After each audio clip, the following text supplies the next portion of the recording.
اب اس کو اسلامائزیشن کرنے کے لیے لا تبدیل کرنا ہے. اس پہ آواز, جیسے انہوں نے آواز اٹھائی ہے قیصر راجہ نے, یہ جو ڈرامہ آ رہا ہے کون سا برزخ, اس پہ آواز اٹھائی. یہ کام ہے اسلامائزیشن کا. اب قیصر راجہ صاحب بھی بیٹھ دیتے, میں طاغوت کی نظام کو برداشت نہیں کروں, پلٹ دوں گا پورا نظام. اس کا مطلب آپ کچھ بھی نہیں کرنا چاہتے. انہوں نے کہا بھائی یہ برزخ ڈرامہ آ رہا ہے, اس میں ہومو سیکسولیٹی کو فروغ دیا جا رہا ہے, ہم اس کے خلاف آواز اٹھائیں گے اور عدالت میں جائیں گے. اس کا مطلب قیصر راجہ صاحب واقعی کیا چاہتے ہیں, ملک کو اسلامی بنانا. ایک ٹاسک لی نا, جیسے یوتھ کلب والوں نے LGBT کے خلاف کانفرنسز کی, وکیلوں کو بلایا, ان کو شعور دیا, کورٹ میں کیس گیا, اور بھی لوگوں نے ساتھ دیا, اور یہ قانون الحمدللہ تبدیل ہو گیا. اس کا مطلب یوتھ کلب والے واقعی پاکستان کو کیا بنانا چاہتے ہیں, اسلامی. لیکن اگر وہ باتیں پھینکتے رہتے, ہم یہ پورا نظام بدلیں گے, یہ طاغوتی نظام ہے, غیر اسلامی ملک ہے, اس پورے نظام کو پلٹو, اس کا مطلب آپ کا کچھ بھی کرنے کا پروگرام نہیں ہے. جس کا کچھ بھی کرنے کا پروگرام نہیں ہوتا, اس کا بہت بڑے بڑے کام کرنے کا پروگرام ہوتا ہے. سمجھ رہے ہو نا. اور جس کا بہت بڑے بڑے کام کرنے کا پروگرام ہوتا ہے, اس کا کچھ بھی کرنے کا پروگرام نہیں ہوتا. ایک صاحب آئے نا, اور آسان مثال, آپ کی مرضی مطلب کی مثال دیتا ہوں. میں ابھی ٹاپک پر آ رہا ہوں, یہ بیچ میں ایک درمیان میں بات ہے کہ آج کل ٹی وی پہ طاغوت بہت چل رہا ہے, طاغوتی نظام ہے, طاغوت ہے. تو کیا کریں, طاغوتی نظام ہے تو بھائی ایک ایک چیز کو تبدیل کرنے کی کوشش کرو گے تو ہو جائے گی. آئین کس کو فیور کر رہا ہے, آئین آپ کو فیور کر رہا ہے.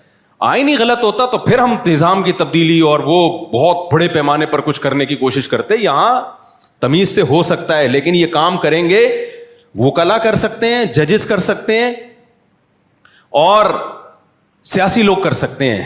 تو ججز پہ, وکیلوں پہ, اور اسمبلی میں بیٹھے ہوئے لوگوں پہ محنت کی جائے. سمجھتے ہو کہ نہیں سمجھتے؟ اور مذہبی جماعتوں کو, مذہبی تنظیموں کو, اسلامی نظریاتی کونسل کو توجہ دلائی جائے کہ آپ کرو یہ کام, تو یہ بہت آرام سے ہو سکتا ہے. اور اگر یہ کام نہیں کر رہے تو اس کا مطلب آپ کچھ بھی کرنا نہیں چاہتے, بس آپ باتیں پھینک رہے ہو بیٹھ کے. تو وہ کیا تھا, میں مثال دے رہا تھا نا کہ جو کرنا چاہتا ہے نا, وہ اس کے پاس ایک پیکج ہوتا ہے, اس طریقے سے ہوگا. جو بہت بڑی بڑی باتیں کر رہا ہو, اس کا مطلب وہ کچھ بھی کرنا نہیں چاہتا. اس کی مثال ایسے ہے جیسے وہ ایک صاحب میرے پاس آئے کہ میں دوسری شادی کرنا چاہتا ہوں. میں نے کہا کس لڑکی سے؟ کہتے ہیں لڑکی جو میرے ویژن کا حصہ ہو اور اس ٹائپ کی ہو, جو میرے ساتھ بزنس میں پارٹنر بنے, اور میرا ایک ادارہ ہے وہ بھی چلا لے, اور یہ بھی کر لے اور وہ بھی کر لے, ایسی صفات. میں نے کہا اس کا بول تو میں نہیں کرنا چاہتا, خام خواہ میں کیوں فضول باتیں کر رہا ہوں میرے سامنے بیٹھ. یعنی تیرے کو ایسی عورت چاہیے جو جوان بھی ہو, تجھے اولاد بھی دے, اور تیرا اسکول بھی چلائے, تیرا مدرسہ بھی چلائے, تیرے ساتھ بزنس پارٹنر بھی ہو, اور وہ تجھے پسند بھی آئے, اور اس کمبخت کو تو بھی پسند آئے. تو جس نے نہیں کرنی ہوتی وہ کیا کرتا ہے, باتیں پھینکنے پر گورنمنٹ کی طرف سے کوئی پابندی نہیں ہے. ہمارے ایک دوست تھے جاننے والے, جب میں یہ بیان آتا ہے تو نیچے کچھ خواتین کے کمنٹس آتے, یہ نہیں سدھرے گا, میرے بارے میں لکھا ہوتا ہے. یہ ہر بیان میں دوسری شادی کہیں نہ کہیں سے کھینچ کے لے. ایک انٹرویو میں, ایک پوڈ کاسٹ میں خاتون سے پوچھا گیا, وہ خاتون میرے خلاف بول رہی تھی, یہ ہر وقت شادیاں کرتے ہیں. تو اس نے کہا اب تو ان کی 4 ہو گئیں. کہتی ہیں ابھی بھی کر رہے ہیں باتیں, یہ ہو گئی ہیں پھر بھی پتہ نہیں کیا شوق ہے ان کو باتیں کرنے کا. تو اس پہ کسی نے کمنٹس لکھے ہوتے ہیں اس طرح کے کلپ پہ نا, کہ یہ نہیں سدھرے گا. جن کو میرے بیان سے تکلیف ہو رہی ہے نا, انہوں نے نیچے کمنٹس کیا ہوتے ہیں, یہ مولوی, یہ مفتی نہیں سدھرے گا. تو واقعی میں نہیں سدھروں گا, میں بہت بگڑا ہوا ہوں. تو میں بولتا رہوں گا موت تک, مثالیں بھی میں دیتا رہوں گا اس کی. تو وہ کیا ہے, وہ میں بتا رہا تھا نا کہ ہمارے ایک جاننے والے ایک استاذ ہیں, عالم بھی ہیں, وہ ایسے نا بیٹھے ہوئے تھے کرسی پہ ٹیک لگا کے نا, اکثر میں نے دیکھا اسی طرح بیٹھے ہوتے تھے وہ. تو مجھے کہنے لگے کہ نسوار ان کے منہ میں تھی, پشتو اسپیکنگ ہے, مجھے کہنے لگے یار تم نے پتہ نہیں کیسے کر لی, ہماری تو کوئی دوسری بھی نہیں ہو رہی. تو میں نے ان کی نقل اتاری نا, میں کرسی پہ ایسے کر کے بیٹھ گیا, یوں کر کے نا, ایسے کر کے تھوڑا نسوار والا میں نے وہ بنایا چہرہ. میں نے کہا اس طرح نہیں ہوگی, جب آپ کے پاس آؤ ادھر ہی بیٹھے ہوئے ہوگے, اور وہ کہہ رہے پتہ نہیں کیوں نہیں ہو رہی. ایسے تھوڑی ہوتی ہے بھائی, ہلنا جلنا پڑتا ہے, کیا خیال ہے, رشتہ تلاش کرنا پڑتا ہے, جانا پڑتا ہے. تو یہ کیا اس طرح, تو میں نے کہا پہلی ہو گئی, اس پہ اللہ کا شکر ادا کرو. تو میرے بھائی, طاغوت کی بات کرنا, نظام کی تبدیلی کی بات کرنا بہت آسان, کوشش کرنا بہت مشکل ہے. تو کوشش, آئین آپ کو فیور کر رہا ہے. آئین کس کے ساتھ ہے, مذہبی لوگوں کے ساتھ ہے. کہ اتنی خاندانی شق آئین میں ڈل گئی ہے کہ قرآن و سنت کے اگینسٹ کوئی لا نہیں بنے گا. اب ہماری اسمبلی 100% بھی سیکولر ہو جائے نا, قانون کے ہاتھوں آگے مجبور ہو جاتی ہے.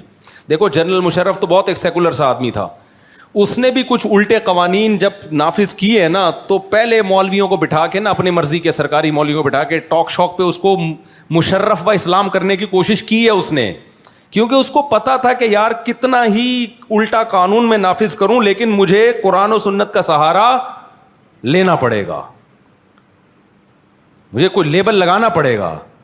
تو یہ خود اس کی علامت ہے بھائی, لوگ غلط ہیں, ملک غلط نہیں ہے, جو امپلیمنٹ کرنے والے ہیں وہ 2 نمبریاں کرتے ہیں, ملک غلط نہیں ہے.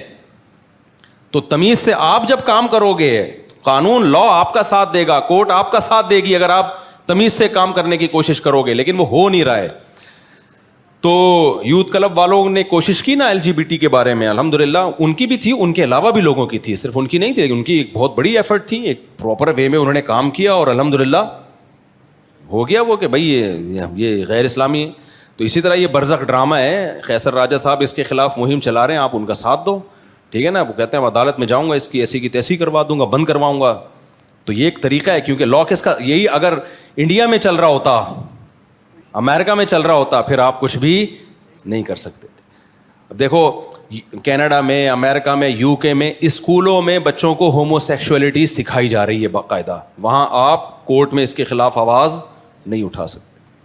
پاکستان میں سکھائی جائے تو آپ کورٹ میں اس کے خلاف آواز اٹھا سکتے ہو, سمجھتے ہو, آواز اٹھا سکتے ہو آپ. تو یہ بہت بڑی چیز ہے یار پاکستان میں, اس کا ہم فائدہ نہیں اٹھا رہے ہیں, بس ہم اسٹیٹ کے خلاف باتیں کر رہے ہیں کہ غیر اسلامی غیر اسلامی. بھائی اس سے کچھ حاصل ہونے والا نہیں ہے.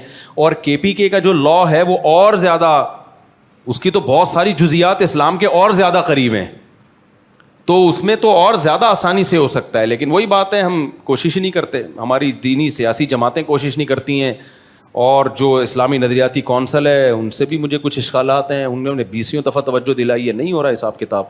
تو جب اللہ نے کہا ہے, خدا نے آج تک اس قوم کی حالت نہیں بدلی جو قرآن کی آیت کا ترجمہ کیا نا علامہ اقبال نے, کہ نہ ہو جس کو خیال آپ اپنی حالت کے بدلنے کا. علامہ اقبال تھے, پتہ نہیں الطاف حسین حالی تھے, کن کا شعر ہے یہ, کہ جس قوم کو خود لوگ دیندار لوگ ہی اس پہ نہیں چاہتے ہیں تو پھر کہاں سے ہوگا, بس بیٹھ کے باتیں کرتے رہو. تو کہاں سے کہاں نکل لی ہم, بھائی کیا بات کر رہے تھے ہم.